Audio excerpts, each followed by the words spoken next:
Boss, talaga bang pakakasalan mo siya?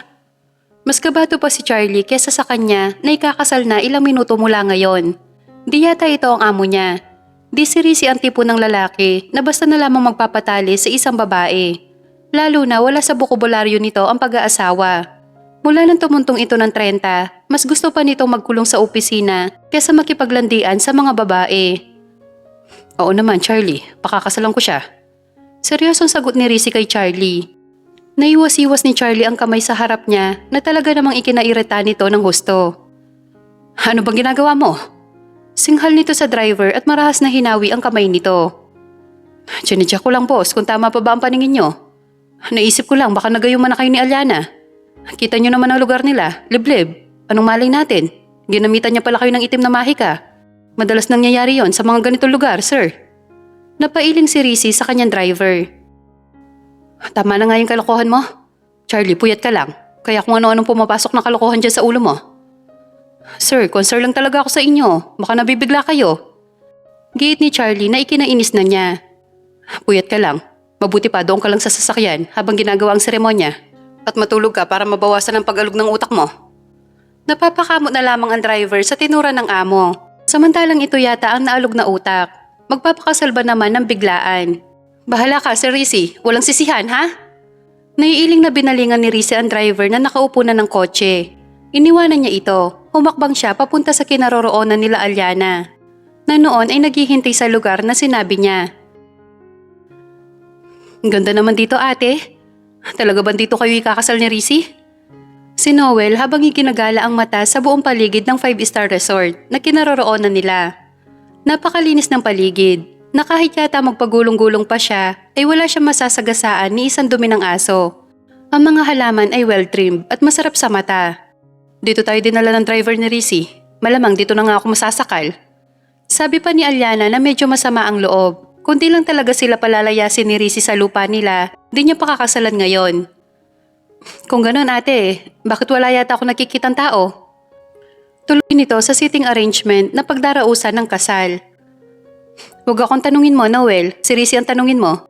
Dahil siya naman ang may plano ng kalokohan na to. Nairitang sabi niya sa makulit niyang kapatid. At speaking of the devil, papalapit na ito sa kanila. Nakasuot pa ito ng suit and tie. Di niya alam kung para sa kasal ba nila kaya ito nakabihis o dahil papasok ito at may dadaluhan itong malaking event. Di naman siya nito na-required na magsuot ng magarang damit. Ngunit sinikap niyang maayos sa araw na to sa simpleng puting dress na binili niya kahapon sa bayan. Na sa tingin niya okay naman kay Rizzy. Wala naman itong sinabi at di naman sumama ang mukha nito na makita siya. Tara na. Wala na itong ibang nasabi bukod sa pagyaya nito sa kanila papasok sa chapel na European design. Simple ngunit nakakamangha sa loob. Puti ang dominating kulay sa loob mula sa mataas nitong kisame at dingding. Maging ang upuan na malambot ay puti rin at mayroong mga maliliit na bulaklak sa dulo nito na bumagay sa gitnang bahagi ng sahig na puti rin ang kulay. Sayang nga lang dahil mukhang kakaunti lang sila ngayon. Isang pare at 2 witness ang nakita niya sa loob. Teka, pare na talaga magkakasal sa kanila? Akala niya kasi West lang. Ano ba naisipan ng Rizzy na to? Ikakasal sila na iilan lang ang tao. Wala ba itong kamag-anak? Kapatid o kaibigan? Siya kasi sinadya niyang wag nang mag-imbita pa sa kasal nila. Nakakahiya lang malaman ng mga kamag-anak at kaibigan niya na magpapakasal siya para lang di sila mapaalis sa bahay nila. Malamang si Rizzy ganun din ang dahilan nito kahit di niya tanungin. Kakaiba talaga ang trip ng lalaking to. Nakakaloka. Pati pare ay nagawa nitong kuntsabahin sa kasal-kasalan nilang ito. Yung tipong kasal sa simbahan na minamadali kaya lang medyo mahaba kaya nakakainip. At sa haba ng seremonya ay parang inantok na siya. Nagising na lamang siya nang inanunsyo ng pare na mag-asawa na sila. Nanlaki ang mata niya nang humarap sa kanya si Rizzy para ibigay ang unang halik nito sa kanya bilang mag-asawa. A simple kiss landed on her lips. Di yun tinagalan ng lalaki, ngunit sapat para manatili sa sistema niya ang malambot at matamis nitong labi nang marahang dumampi sa labi niya. Di pa man sila nakakalabas ng chapel ay humahangos na lumapit sa kanila si Charlie. Sir Rizzy, tumawag na po si Chairman. May emergency sa kumpanya kaya kailangan niyo makabalik agad sa Maynila. Napalingon sa kanya si Rizzy at di na niya hinintay pa ito magsalita. Okay lang Rizzy, sige na. Pagtataboy niya dito. May iniabot ito sa kanya na kinuha na lamang niya. Saka nito inilapit ang bibig sa kanyang tenga. Bye wife, see you in my dreams tonight. Ang sipag naman ni Mrs. Valderrama. Napatingin si Aliana sa kadarating lamang noon na si Isko. Naabutan siya nitong abala sa pagtatadtad ng kopra. Day off niya kasi ngayon, kaya tumulong siya kay Aling Lupe at kay Noel sa pagkokopra. Baliw, huwag mo nga akong matawag-tawag na Mrs. Valderrama. Inirapan niya ang kaibigan, ngunit ang mga labi ay di niya mapigil sa pagngiti. Bakit ba kinikilig siya sa address na yon? Mrs. Valderrama? Ayoko nga sa apelyidong yon. Kinikilabutang sabi niya, ngunit patuloy na kinikiliti naman ang puso niya. Ramdam niya yon kahit di niya aminin sa sarili. Kinakastigo niya ito kung bakit ba. Hindi dapat siya nakakaramdam ng ganon dahil wala naman silang maayos na usapan ni Rizzy kung ano ba talaga ang totoong estado ng relasyon nila. Isa lang ang malinaw sa kanya at ang kanyang agenda dito. Pinakasalan niya si Rizzy dahil sa kanilang lupa. Di siya affected na iniwan siya ni Rizzy at dito nagparamdam sa kanya ng halos 3 linggo na. Nakuha na niya ang sadya sa lalaki. At titulo ng lupa nila, ibinigay sa kanya nito pagkatapos ng kasal nila. Kaya naman stress-free na siya ngayon at nakakatulog na siya ng mahimbing. Bakit kaya wala pa hanggang ngayon ang asawa mo? Buhay pa kaya siya? May pagkatsismosong tanong ni Isko nang maupo ito malapit sa kanya. Bakit interesado ka sa lalaking yon? Siyempre naman ate, kasi asawa mo na yung tao. Ikaw ba, hindi ka ba nagtataka? Matapos kang pakasalan ng Rizzy na yon, iniwanan ka. Sabat ng isa pang usisero na si Noel. Kayo talaga. Huwag niyo ang kinukonsumi ang mga sarili niyo sa pag-iisip sa taong yon. Hayaan na natin siya. Mabuti nga yun, huwag na siya magpakita dito.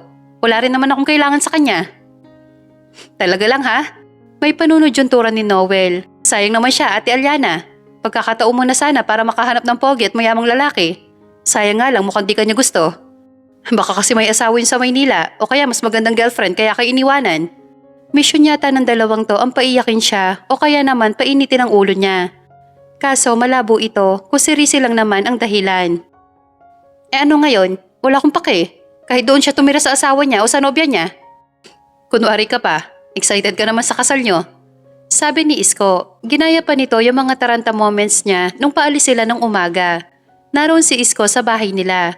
Di lang ito nakasama dahil naiwan ito kay Norman nang nagpresenta itong bantayan ng ama. Ewan ko sa'yo. Natatawa niyang sabi at iniwanan ng dalawa. Ang pagluluto ng kopra ang inatupag niya sa likod ng bahay. Kesa makipag-usap sa dalawang to na nangiinis lang naman sa kanya. Mrs. Andrade, ano pang schedule ko ngayong araw? Tanong ni Rizzy sa sekretary. Kung gaano katanda ang kanilang kumpanya ay ganun din ang itinagal nito sa kanilang kumpanya. Mas pinili niyang kumuha ng sekretary sa loob na may edad na kesa mag-hire siya sa labas ng mas bata. Ewan ba niya, habang nagkakaedad siya ay unti-unti nang nawawala ang interes niya sa pagkikipaglandian sa kung kani-kaninong mga babae. Lahat na lang kasi na nagiging sekretary niya ay nagugustuhan siya at para maiwasan ito, kinuha niya si Mrs. Andrade. Bukod sa mabait ito at masipag, organize ito pagdating sa trabaho. Kaya nagagawa niyang maayos ang kanyang trabaho bilang CEO ng Valderrama Cargo Shipping Company. So far, Mr. Valderrama, wala naman kayong schedule na meeting for today. Tanging mga papeles na lamang na nakatambak sa mesa niyo ang kailangan niyong buklatin. Makita pa lamang niya ang nakatambak na papeles na yon, sumasakit na ang ulo niya. Kahit anong gawin niya, wala siya sa mood para buklatin ang lahat ng yon. Kailangan niya lumanghap ng hangin para naman ma-relax ang muscle niya sa ulo. Lumabas siya sa opisina at tinungo ang nakapark niyang kotse. Saan tayo ngayon, Sir Rizzy? Tanong sa kanya ni Charlie. I need some fresh air. Nasusuffocate na ako sa loob ng opisina. Pwede ba lumayo muna tayo dito? Wika niya at sumandal siya sa headrest ng upuan, saka pumikit. Di niya alam kung ilang oras ba siya nakatulog. Basta paggising niya, nasa Santa Elena na sila. Di naman siya nagreklamo na dito siya dinala ng driver at ito talaga lugar na to ang nakakapag-relax sa kanya sa ngayon. Malamig ang hangin at masarap sa ilong. Konti na lang matatapos na ang bahay niya. Siguro 2 weeks tapos na to. Makinis na kasi ang pader at may pintura na. Mga kisame at tiles na lang ang ginagawa sa loob matatapos na ang bahay bakasyonan niya. Sa ngayon, pumasok siya sa temporary shelter niya. Bigla naman siyang nabagot nang wala pala siya maaaring magawa doon kundi matulog uli, kaya lumabas siya. Doon niya naalala ang babaeng pinakasalan niya nang mapatingin siya sa may niyugan. 3 linggo na pala ang nakakaraan nang maganap ang kasalan. Nawala ito sa isip niya sa dami ng ginagawa niya sa Maynila. Nalaman na lamang niya na nasa bakuran na siya ng bahay nito. Rizzy, naroon sa likod ng bahay ang anak ko. Si Aling Lupe ang unang nakakita sa kanya at dinala siya roon ng biyenan. Ako na dyan, Aliana, asikasuhin mo muna ang asawa mo. Narinig pa niyang sabi nito sa babaeng nakatalikod. Abala ito sa pagluluto ng niyog na nabiyak na sa papag na umuusok sa ilalim. May ilang minuto siya nitong tinignan bago ito lumapit sa kanya. Kung natutuwa ba ito sa pagdating niya o hindi niya matukoy sa mukha nitong inosente. Bakit ba kasi pawisin ito? At may ilang mancha ng uling sa mukha at braso na para bang wala lang yun sa kanya. Ni hindi yun naging kabawasan sa kagandahan taglay nito. Ano ba, Rizzy? Tama nga yata ang sinabi ni Charlie na nagayuma ka ng babaeng to. Marami namang magagandang babae sa Maynila. Makinis, malinis at mabango. Pero yung mukhang yan pa ang hinahanap mo. Ngunit may nanggagayuma ba na tila galit sa ginayuma niya? Bakit ka ba narito? Pahirap nitong tanong sa kanya. Di nga yata nito gusto ang presensya niya. Naintindihan niya naman ito. Siguro dahil pagod dito. Halata naman sa pawisan nitong muka at ilang buhok nitong natabing sa mukha niya.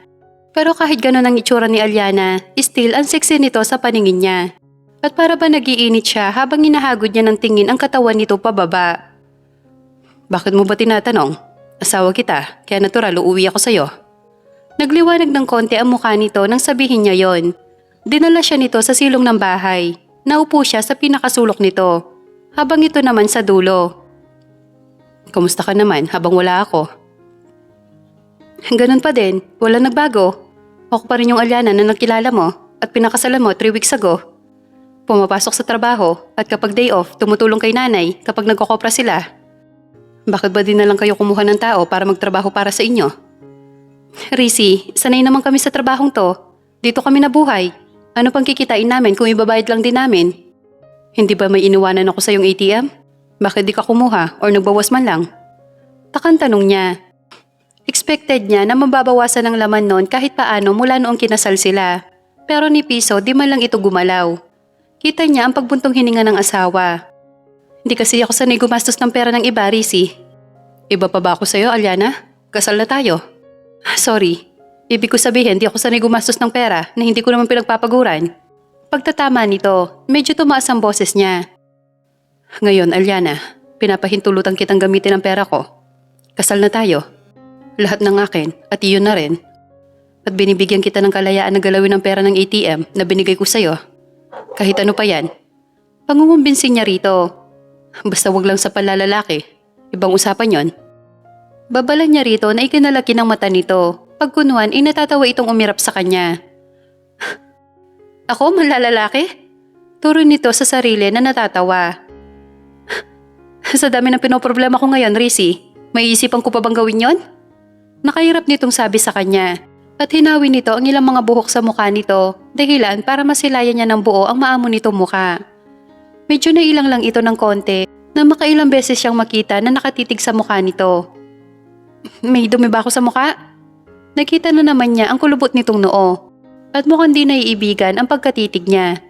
Sa halip na sumagot siya ay dinukot niya ang panyo sa kanyang bulsa at pinuna sa mga uling nito sa mukha at braso. Nararamdaman niya ang paninigas ng katawan nito habang pinupunasan niya na para bang di ito sanay na mayroon ditong humahawak na lalaki na kagaya niya.